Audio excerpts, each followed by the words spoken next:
பாருங்கள், 1/2 kilo chicken கழுவி எடுத்துகிட்டு வந்து வச்சுருக்கிறேன். இது சிக்கன் கபாப் போட போகிறோங்க. இப்போ அதுக்கு தேவையானதெல்லாம் இப்போ போடுறோங்க. 1 ஸ்பூனு இஞ்சி பூண்டு paste, 1 spoon Kashmiri chilli, 1/2 spoon வேறு மிளகாத்தூள்.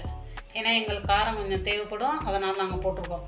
உங்களுக்கு காரம் எவ்வளவு தேவையோ அந்த அளவுக்கு போட்டுருங்க. 1/4 ஸ்பூனு சிக்கன் மசாலா, 1/4 ஸ்பூனுக்கும் கம்மியாக கரம் மசாலாங்க,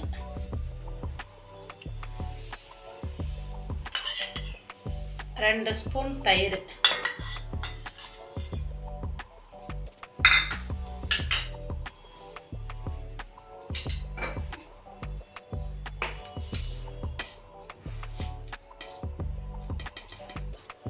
1 ஸ்பூன் 1/2 ஸ்பூனுக்கு கம்மியாக தாங்க உப்பு போட போகிறேன். உங்களுக்கு எவ்வளவு தேவையோ அதுக்கு அந்த அளவுக்கு உப்பு போட்டுக்கோங்க.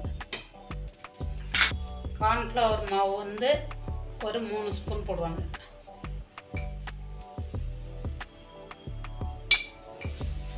போகிற போடாதீங்க, கொஞ்சம் மட்டமாகவே இப்படி போட்டுருங்க.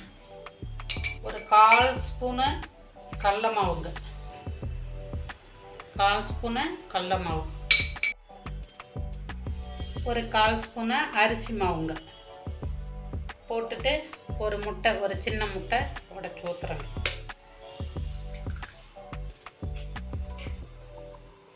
ஆரம்பிக்கும் போது கையெல்லாம் நல்லா கழுவிட்டேன், நீங்களும் அதே மாதிரி கழுவிட்டு நல்லா பிசைங்க. காஷ்மீரி சில்லி கலருக்காக தாங்க போடுறோம், ஏன்னா ஃபுட் கலர் அந்த மாதிரிலாம் எதுவும் நான் சேர்க்குறது இல்லைங்க.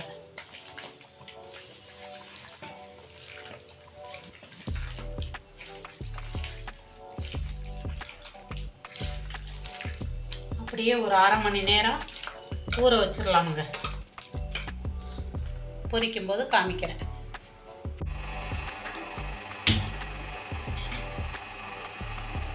இந்த கடாயில் எண்ணெய் வச்சுக்கோங்க, கபாப் போட்டுடலாங்க.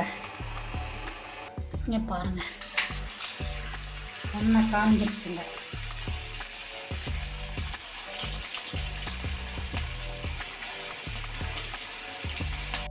ஒரு 2 நிமிஷம் விட்டு இப்படி திருப்பிக்கோங்க, ஏன்னா அப்போ தான் அந்த மசாலாலாம் பிரியாமல் இருக்கும். பார்த்தீங்களா? பாருங்கள், மசாலாலாம் பிரியாமல் ஒன்றோட ஒன்றா அப்படியே ஒட்டி இருக்கும்.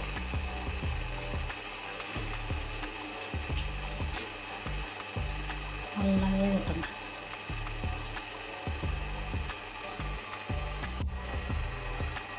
அதில் 2 கருவேப்பிலை போட்டுக்கோங்க, கொஞ்சம் வாசனை நல்லாயிருக்கும்.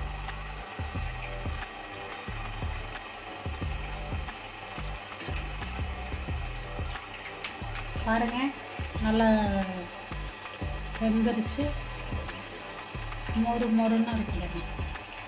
நல்லா மேலே நல்லா கிறிஸ்பியாக இருக்கும். சின்னத்தில் போட்டுக்கலாம்.